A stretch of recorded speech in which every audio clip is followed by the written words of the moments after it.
आज हम बात करेंगे देश की सबसे बड़ी खबर के साथ ही राज्यों की महत्वपूर्ण खबरों की और जानेंगे कि आज देश की दिल्ली, हरियाणा, पंजाब, हिमाचल, मध्य प्रदेश, छत्तीसगढ़, राजस्थान, महाराष्ट्र, उत्तराखंड, उत्तर प्रदेश के साथ ही अन्य राज्यों की अहम खबरें क्या रहने वाली हैं। और इन अहम खबरों के लिए हमारे साथ विभिन्न प्रदेशों से हमारे संवाददाता जुड़ेंगे। और सबसे पहले हम बात करेंगे राजधानी भोपाल की। हमारे साथ हमारे सहयोगी अनिरुद्ध सोनू लाइव जुड़ गए हैं। अनिरुद्ध जी, आज मध्य प्रदेश में क्या कुछ खास?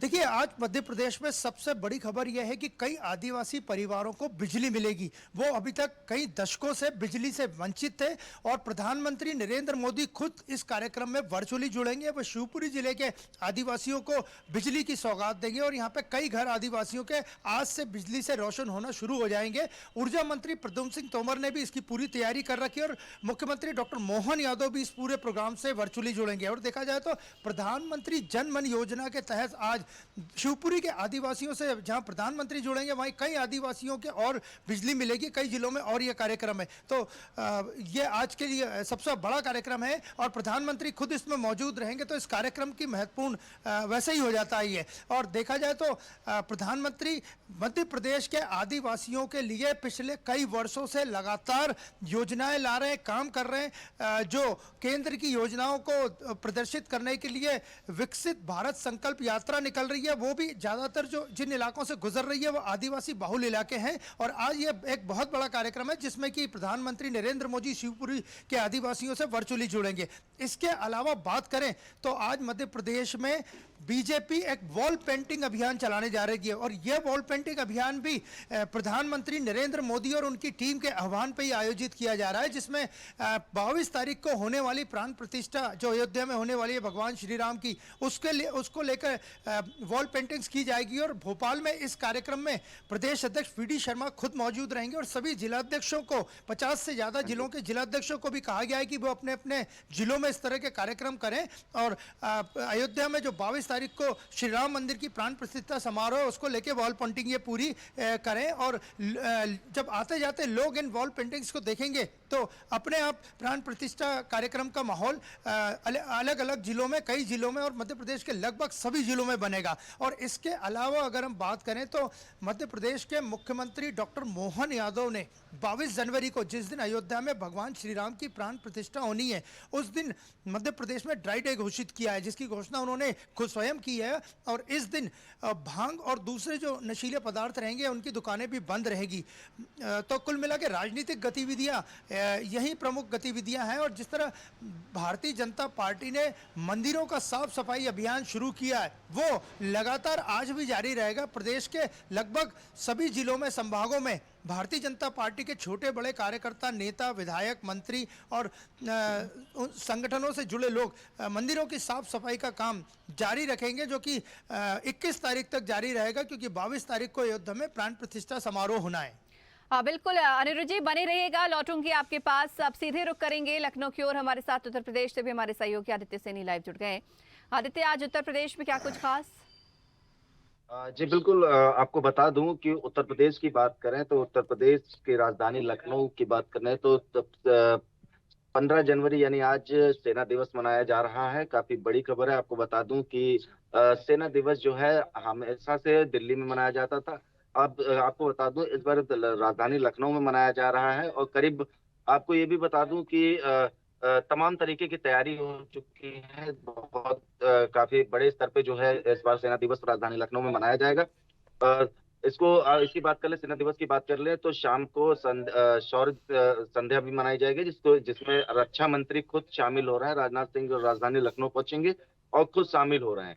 और बात कर ले इसके अलावा खबरों की बात कर ले तो मुख्यमंत्री योगी आदित्यनाथ की बात कर ले तो मकर संक्रांति है। मकर संक्रांति के दिन मुख्यमंत्री योगी आदित्यनाथ सुबह 4 बजे से ही गोरखनाथ मंदिर में जो है खिचड़ी भोज का आयोजन किया है जिन मुख्यमंत्री योगी आदित्यनाथ ने, और वहां खुद भी मौजूद रहेंगे। और बता दें कि दूसरी खबर की बात कर लें तो संजीता की उत्तर प्रदेश के में सबसे बड़ी खबर जो है राम मंदिर प्राण प्रतिष्ठा कार्यक्रम को लेकर के है। प्राण प्रतिष्ठा कार्यक्रम का समय काफी नजदीक आ चुका है। तमाम तरीके की तैयारियां हो चुकी है और देखा जाए एक तरफ यजुर्वेद का पाठ शुरू हो गया है, तमाम हवन कुंड वहां पर बनाए गए हैं। तमाम हवन कुंड की बात करें तो वहां पर कुछ ही समय बाद पूजन अर्चना शुरू हो जाएगी। और आपको ये भी बता दूं, जो प्राण प्रतिष्ठा कार्यक्रम है उसको लेकर के कहीं ना कहीं देखा जाए तो पूरे उत्तर प्रदेश और पूरे देश भर में उत्साह का माहौल है। और आपको ये भी बता दूं कि बड़ी खबर निकल के ये सामने आ रही है कि कांग्रेस के नेता आज रामलला के दर्शन करने के लिए पहुंचेंगे। हालांकि उनके पास निमंत्रण पहुंचा था, लेकिन प्राण प्रतिष्ठा कार्यक्रम से पहले ही रामलला के दर्शन करने के लिए आज पहुंचेंगे। प्रदेश अध्यक्ष अजय राय के नेतृत्व में ये सभी लोग जाएंगे। और आपको ये भी बता दूं कि सबसे पहले कांग्रेस के जो नेता वहां पहुंचेंगे, सरयू नदी में स्नान करेंगे, उसके बाद हनुमानगढ़ी के दर्शन करेंगे, फिर भगवान श्री रामलला के दर्शन करेंगे। जी बिल्कुल आदित्य, बने रहिएगा, लौटूंगी आपके पास। अब सीधे हम मुंबई की ओर भी रुक करेंगे। हमारे साथ हमारे सहयोगी राहुल जुड़ गए हैं। राहुल, आज महाराष्ट्र की हम बात कर रहे हैं, क्या कुछ खास रहने वाला है मुंबई में? जी जी संजीता, मैं बता दूं, एक बहुत बड़ी खबर आ रही है जो मुनव्वर राणा को लेके है, जो बहुत बड़े शायर थे। बॉलीवुड भी बड़ी शोक की लहरें हैं और यहाँ के जितने कवि हैं वो भी शोक मना रहे हैं और कह रहे हैं बहुत बड़ी क्षति हुई है देश की। जिसने माँ को लेके खुदा और भगवान से बड़ा माना था और अपने हर शायर और हर शेर में उसने माँ को दर्जा दिया था। उनको लेके जो कल निधन हुआ 10 से 11 के बीच में, जो 71 साल की उम्र में आखिरी सांस ली लखनऊ के पीजीआई में, उसको लेके बॉलीवुड भी काफी शोक में डूबा हुआ है। और जिस तरह से माँ को दर्जा दिया ना संजीता, उस तरह से कोई भी सारे हिंदुस्तान में नहीं दिया। और शायद इंटरनेशनल ख्याति प्राप्त भी शायद मुनव्वर राणा इसीलिए पाए जाते हैं।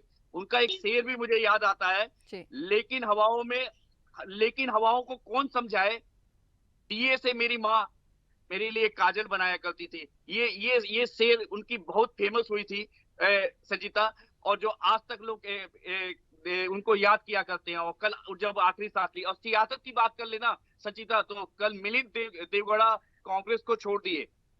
उनके बाबा परदादा 55 साल से कांग्रेस में थे, कल वो कांग्रेस को छोड़ के शिवसेना को ज्वाइन कर लिया है।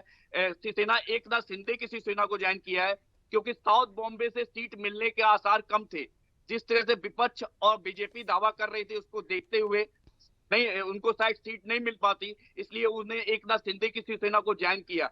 और अभी भी पेच फंसा हुआ है कि शायद उनको लोकसभा की सीट मिले न मिले, लेकिन आश्वासन दिया गया, हो सकता है राज्यसभा से चुन के भेज दिया गया। राहुल, जयराम रमेश का भी एक आरोप है कि जो उनकी इस्तीफे की टाइमिंग है वो मोदी ने तय की है, इस तरीके का एक आरोप भी लगा रहे हैं। जी जी, ये आरोप लगाया जा रहा है, लेकिन उनको आश्वासन, जिस तरह से कांग्रेस से उनको सीट मिलने की जो अनुमान था वो बहुत कम था, क्योंकि शिवसेना की सिटिंग एमपी थे वहां पे अरविंद सावंत, वो अपनी सीट छोड़ नहीं सकते थे। और इधर बीजेपी भी दावा कर रही थी कि हमारी वो साउथ की सीट लड़नी है, तो उसको देखते हुए एक मिलिंद देवगौड़ा के लिए सीट फंस चुकी थी। और साउथ में बड़े फेमस है, और कांग्रेस से 55 साल से उनकी बाबा परदादा वहां राजनीति कर रहे हैं, मुंबई साउथ से लेकर दक्षिण से। तो उसको देखते हुए कल उन्होंने जब छोड़ा तो बड़े भावुक भी हुए और अपने भाषण में बोला, मेरे 55 साल से मेरे दादा परदादा और मेरे कैरियर पूरा कांग्रेस से जुड़ा हुआ था, कांग्रेस को छोड़ते हुए मुझे अच्छा नहीं लग रहा, लेकिन अब कांग्रेस में वो इज्जत नहीं रहेगी, वो सुनवाई नहीं रहेगी। उसको देखते हुए कल उन्होंने शिवसेना, एकनाथ शिंदे की शिवसेना को ज्वाइन की। तीसरी जो बड़ी खबर आ रही है क्रिकेट जगत से आ रही है संजीता, मैं बता दूं, जिस तरह से अफगानिस्तान को हरा के इंडिया ने 6 विकेट से हराया, और कल जिस तरह से तेजस्वी जायसवाल और शिवम दुबे ने रन मारे, तो वर्ल्ड कप के लिए शायद दावेदार हो चुके हैं शिवम दुबे। जिस तरह से दोनों मैच में हाफ सेंचुरी मार के शिवम दुबे ने ये दिखा दिया कि उनके बल्ले में भी जोर है। और बता दूं, बहुत छोटे से शहर से, भदोही से, दोनों भदोही से आते हैं यूपी के, तेजस्वी जायसवाल और शिवम दुबे। और कल दोनों ने बड़ा अच्छा परफॉर्म किया, और अर्शदीप ने जो 3 विकेट लेके पूरे अफगानिस्तान की कमर तोड़ दी। और चौथी जो बड़ी खबर आ रही है स्टॉक एक्सचेंज से आ रही है संजीता, मैं बता दूं, स्टॉक एक्सचेंज फ्राइडे को अपने लाइफ टाइम हाई पे पहुंचा और 847 अंकों के साथ बंद हुआ, और ये लाइफ टाइम हाई थी। जी संजीता। बिल्कुल राहुल, बने रहिएगा, लौटूंगे आपके पास एक बार फिर से। भोपाल की रुख करेंगे, हमारे साथ लगातार हमारे सहयोगी अनिरुद्ध सोनू लाइव बने हुए हैं। अनुज जी, इसके अलावा अगर हम बात करते हैं त्योहार की, देखिए आज देश भर में मकर संक्रांति की धूम रहेगी। देखिए हालांकि कई लोगों ने कल भी इस त्योहार को मनाया, लेकिन असल में अगर देखा जाए तिथि के हिसाब से तो उसे आज मनाया जा रहा है। उसको लेकर कुछ खास कार्यक्रम आयोजित किए जाएंगे भोपाल में। देखिए, भोपाल में कल भी मकर संक्रांति मनाई गई थी और आज भी मनाई जा रही है। और जहां तक बात करें मध्य प्रदेश की, तो मध्य प्रदेश में आज सभी जो घाट हैं, खासकर जो नर्मदा के घाट हैं, होशंगाबाद में, ओंकारेश्वर में, उज्जैन में शिप्रा नदी के किनारे बड़ी सुबह से ही श्रद्धालु स्नान करने पहुंच गए हैं। और आज से कहा जाता है कि सूर्य उत्तरायण होता है और मकर संक्रांति का न केवल मध्य प्रदेश में बल्कि देश भर में धार्मिक रूप से बहुत महत्व है। तो आज सुबह से ही जो नर्मदा के घाट हैं, सभी जगह श्रद्धालुओं का बड़ी संख्या में पहुंचना चालू हो गया। और भोपाल के पास होशंगाबाद में बड़ी तादाद में सेठानी घाट कहा जाता है, नर्मदा किनारे जो तट बना हुआ है उसको, सेठानी घाट पर श्रद्धालुओं की बड़ी संख्या में भीड़ उमड़ रही है और लोग धार्मिक आस्था से पूजा पाठ कर रहे हैं। और जहां तक हम बात करें मौसम की, तो मौसम, हवाओं का रुख बदलने के कारण भोपाल सहित मध्य प्रदेश में ठंड में थोड़ी सी कमी जरूर आई है। लेकिन मौसम विभाग ने आज ग्वालियर, दतिया, भिंड और मुरैना में घने कोहरे का अलर्ट जारी किया है। इसके अलावा मौसम विभाग का अलर्ट है कि 16 यानी कल से जो वेस्टर्न डिस्टर्बेंस एक और सक्रिय होगा। वेस्टर्न डिस्टर्बेंस के सक्रिय होने से मध्य प्रदेश का मौसम कल से फिर बदल सकता है। लेकिन फिलहाल अभी ठंड जारी है, लेकिन चुभने वाली ठंड जो पिछले कई दिनों से लगातार उत्तर भारत की ठंडी हवाओं से आ रही थी, हवाओं का रुख बदलने से वो ठंड रुक गई है। हालांकि मौसम में ठंडक जरूर बनी हुई है, लेकिन तापमान में उतनी गिरावट नहीं है प्रदेश के सभी जिलों में, संभागों में, जितनी की 4 दिन पहले तापमान में गिरावट थी। और ग्वालियर को कहा जा सकता है, ग्वालियर, पचमढ़ी और खजुराहो सबसे ठंडे पिछले 24 घंटों में शहर रहे। हाँ बिल्कुल, अनिरुद्ध जी बने रहिएगा, लौटूंगी आपके पास। एक बार फिर से हम लखनऊ की ओर रुख करेंगे, हमारे साथ आदित्य भी बने हुए हैं। आदित्य, आज बसपा सुप्रीमो मायावती का जन्मदिन है, बसपा आज इसे बड़ी ही धूमधाम से मनाने जा रही है। जी बिल्कुल, आपको बता दूं संचिता कि बसपा सुप्रीमो मायावती का जन्मदिवस है और आज राजधानी लखनऊ में काफी धूमधाम से इसको मनाया जाएगा। और आपको ये भी बता दूं, जिस तरीके से बसपा सुप्रीमो मायावती का जन्मदिन है और आज मकर संक्रांति का भी दिन है, देखा जाए तो पूरा देश मकर संक्रांति मनाएगा। लेकिन बसपा सुप्रीमो की बात कर ले तो पूरे उत्तर प्रदेश उनका जन्मदिवस काफी धूमधाम से मनाएगा। बसपा कार्यालय पे तमाम तरीकों के आयोजन किए गए हैं। अम्बेडकर पार्क को खूबसूरती से सजाया गया है। तमाम जगहों पर देखा जाए तो बसपा के झंडे भी लगाए गए हैं। जी संचिता। वहीं अगर आदित्य मौसम की बात करें तो मौसम का क्या रुख रहने वाला है? मौसम की बात कर ले संचिता तो राजधानी लखनऊ की बात कर ले या तमाम उत्तर प्रदेश के तमाम जिलों की बात कर ले तो ठंड काफी बढ़ चुकी है। ठंड को देखते हुए प्रशासन ने जो है अलर्ट जारी किया है और 1 से 8 तक के, मतलब 1 से लेकर 8 तक के जो भी क्लास के बच्चे हैं उनका जो है छुट्टी का बोल दी गई है। और ये भी बता दो 15 और 16 यानी आज और कल के लिए प्रशासन अलर्ट मोड पे है। और आपको उसमें ठंड को देखते हुए छुट्टी के जो डेट है वो बढ़ा दी है। और करीब बात कर लें 9 से 10 तक की जो क्लास हैं उनकी जो क्लासेस हैं वो 10 बजे से 3 बजे तक चलाई जाएंगी। तो काफी ठंड हो रही राजधानी लखनऊ की बात कर ले तो ठंड को देखते हुए मौसम विभाग ने अलर्ट जारी कर दिया है। जी चलिए ठीक है, लौटूंगी आपके पास आदित्य। एक बार फिर से मुंबई की ओर रुख करेंगे। राहुल, मुंबई के मौसम की क्या मिजाज? देखिए, मुंबई का मौसम तो गुलाबी में भी अभी भी हाफ शर्ट में मैं यहाँ खड़ा हूँ, रिपोर्टिंग कर रहा हूँ। और लेकिन मुंबई के अगल बगल जितने भी जिले हैं वहां पे ठंड पड़नी शुरू हो गई है। वहाँ काफी ठंड का प्रकोप है। वहाँ हालात में तापे जा रहे हैं और गवर्नमेंट की तरफ से कंबल भी बांटे जा रहे हैं। जी संचिता। इसके अलावा अगर हम बॉलीवुड जगत, जी जी जी जी राहुल बोलिए। बॉलीवुड से एक खबर आ रही है। बॉलीवुड से यहाँ से चार्टर प्लेन इतने जा रहे हैं कि वहाँ अयोध्या में पार्किंग की जगह की कमी पड़ गई है, जिस तरह से अमिताभ बच्चन, अक्षय कुमार, जैकी सराफ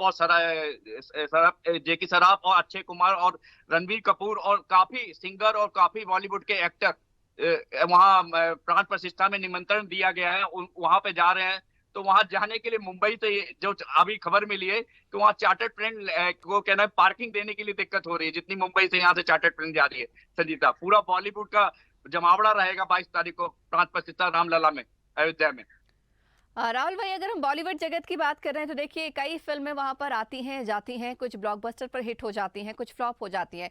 इन दोनों चर्चा सबसे ज्यादा अटल की हो रही है। पंकज त्रिपाठी स्टारर फिल्म अटल रिलीज होने वाली है 19 जनवरी को, उसको लेकर क्या कुछ चर्चाएं? जी, यहाँ 2 अटल की बात हो रही है। मैंने 2 दिन पहले भी अपने स्वदेश में बताया था कि एक अटल सेतु की बात हो रही है और मैं हूँ अटल, जो पंकज त्रिपाठी की जो अटल आ रही है उसकी भी बड़ी चर्चा है। क्योंकि जिस तरह से राजनीतिक हलकों में देखा जाए तो जिस तरह से हमेशा लोकसभा जब चुनाव आता है तो कोई ना कोई कहा जाता है कि बीजेपी के फेवर में कोई मूवी बनाई जाती है, तो ये भी एक अटल जी की एक मूवी जो आई है, पंकज त्रिपाठी ने बड़ा अच्छा अभिनय किया है इसमें और इसको लेके पूरे उत्साहित है सब लोग। मुंबई में भी 19 तारीख को रिलीज होगी और पंकज त्रिपाठी जगह जगह मीडिया में जाके इंटरव्यू दे रहे हैं और प्रमोशन भी दे रहे हैं, प्रमोशन कर रहे हैं अटल जी की इस मूवी को लेके।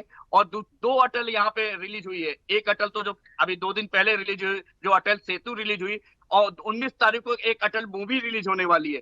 संचिता जी बिल्कुल राहुल, रोकना चाहूंगी आपको, एक बार फिर से भोपाल की ओर रुख करेंगे। अनिरुद्ध जी हमारे साथ लगातार बने हुए हैं। अनुज जी, भोपाल में काइट उत्सव भी शुरू हो रहा है। काइट उत्सव की में भी कई सारी चीजें वहां पर देखने को मिलेगी, मनोरंजक बातें, चाहे हम बात करें मिठास की या फिर बात करें आसमान में उड़ती रंग बिरंगी पतंगों की।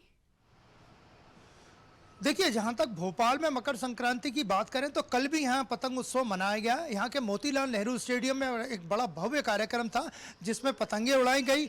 और इसके अलावा मुख्यमंत्री जो डॉक्टर मोहन यादव, पिछले दिनों युवा दिवस था, उस दिन उन्होंने पतंग उड़ा के उस उत्सव की शुरुआत कर दी थी। और जहां तक आज की बात करें तो आज भी शहर में कई जगह पतंग उत्सव के, पतंग महोत्सव के कार्यक्रम है, कलियासोत डैम पे, कोलार इलाके में और पुराने भोपाल के कुछ शहरों में। और मकर संक्रांति पे आज दिन भर उत्साह का माहौल रहेगा और कई जगह पतंग उड़ाने की प्रतियोगिता भी आयोजित की जा रही है। और जहां तक हम बात करें मध्य प्रदेश में या भोपाल में कोविड के केस की, तो कल एक कोविड का नया मामला फिर सामने आया है। हालांकि इसके पहले भी इंदौर में, भोपाल में, जबलपुर में कई मामले आए हैं जिसमें से कई मरीज ठीक होके गए, लेकिन कल कोविड का जो एक नया मामला है उसने फिर सरकार की चिंता बढ़ा दी है। हालांकि सरकार ने सभी जिलों में आरटीपीसीआर टेस्ट के आदेश दिए हैं। कोविड की गाइडलाइन पालन करने का मुख्यमंत्री डॉक्टर यादव ने खुद आह्वान किया है। लेकिन कल जो भोपाल में एक केस आया है वो अभी मरीज अस्पताल में भर्ती है। इसके अलावा कुछ मरीज और हैं वो होम आइसोलेशन में हैं और कोई एक मरीज जो अस्पताल में भर्ती है उसकी भी पूरी तरह से देखभाल की जा रही है। और इससे ज़्यादा पैनिक होने की ज़रूरत नहीं है। लेकिन कल जो नया केस आया उसने जिला जो चिकित्सा महकमा है उसकी चिंताएं बढ़ा दी है और वो मरीज अभी अस्पताल में भर्ती है। अनुज जी, सेंट्रल जेल से जुड़ी भी एक बड़ी खबर आ रही है। कहा जा रहा है कि जो भोपाल सेंट्रल जेल में आतंकी कैद हैं, उन्होंने भूख हड़ताल शुरू की है, नमाजी टोपी और खुले में रहने की मांग कर रहे हैं। और इतना ही नहीं, वो पहले भी अपनी मांगों को लेकर हड़ताल कर चुके हैं और इस हड़ताल का असर ये रहा कि उनकी मांगों को पुलिस प्रशासन को मानना भी पड़ा और एक बार फिर से वो भूख हड़ताल पर बैठ गए हैं। देखिए, भोपाल की सेंट्रल जेल में सिमी के हार्डकोर आतंकी बंद हैं और वो लगातार पिछले कई दिनों से नमाज पढ़ने के लिए कुरान की और अन्य कई ऐसी चीज़ों की मांग कर रहे हैं जो कि जैन मैन्युअल में शामिल नहीं है। पिछली बार भी उन्होंने लगभग 4 बार से ज़्यादा वे हड़ताल कर चुके हैं, हर बार वे हड़ताल करते हैं। और भोपाल सेंट्रल जेल की बात करें तो वहाँ इन कैदियों के लिए जो सिमी के हार्डकोर आतंकी है, इनके लिए एक अंडा सेल बनाई गई है और लगातार वे हड़ताल करते हैं। लेकिन जेल प्रशासन किसी भी तरह उनके दबाव में नहीं आता है। उन्हें हर बार समझा बुझा के उनकी हड़ताल खत्म करवा दी जाती है। लेकिन इस बार भी वो हड़ताल पे बैठ गए हैं और उनकी वही पुरानी मांग है कि उन्हें धार्मिक किताबें दी जाए, उन्हें नमाज पढ़ने की अनुमति दी जाए और उन्होंने और भी कई मांगे की है। वो सभी मांगे जेल मैनुअल में नहीं है, शामिल है। इसलिए जेल प्रशासन किसी भी तरह इस मामले में उनकी कोई मदद नहीं कर रहा और न उनकी मांगे मान रहा। और इस पूरे मामले की जानकारी प्रदेश के इंटेलिजेंस विभाग को भी है, गृह विभाग को भी है। और गृह विभाग चूंकि मुख्यमंत्री डॉक्टर मोहन यादव के पास खुद है तो सारे वरिष्ठ अधिकारी उन्हें पूरी जानकारी दे चुके हैं। लेकिन जेल प्रशासन किसी भी तरह इन सिमी के कैदियों की मांगे कहीं नहीं मानेगा, क्योंकि ये सारी मांगे जेल मैनुअल के खिलाफ है और उनकी हड़ताल किसी भी तरह से जेल प्रशासन मानने को, पिछली बार भी उनकी हड़ताल नहीं मानी गई थी तो उन्होंने खुद ही हड़ताल खत्म कर दी थी। और इस बार भी जेल प्रशासन ने साफ इनकार कर दिया है कि जेल मैनुअल के खिलाफ कोई भी कैदी हो। और ये लोग तो हार्डकोर कैदी है, अंडा सेल में रखा गया है जो कि एक विशेष सेल है, क्योंकि यहाँ से जेल ब्रेक भी हो चुका है 2016 में। तो इन कैदियों की मांगे जेल प्रशासन ने मानने से साफ इनकार कर दिया है। चलिए, आप सभी लोगों का बहुत बहुत शुक्रिया हमारे साथ जुड़ने के लिए और तमाम खबरों से हमें अवगत कराने के लिए। अगर आपको हमारा वीडियो पसंद आया तो लाइक, शेयर, कमेंट, सब्सक्राइब करें, बेल आइकन का बटन दबाएं, हमारी वेबसाइट swadeshlive.com पर जाना ना भूलें।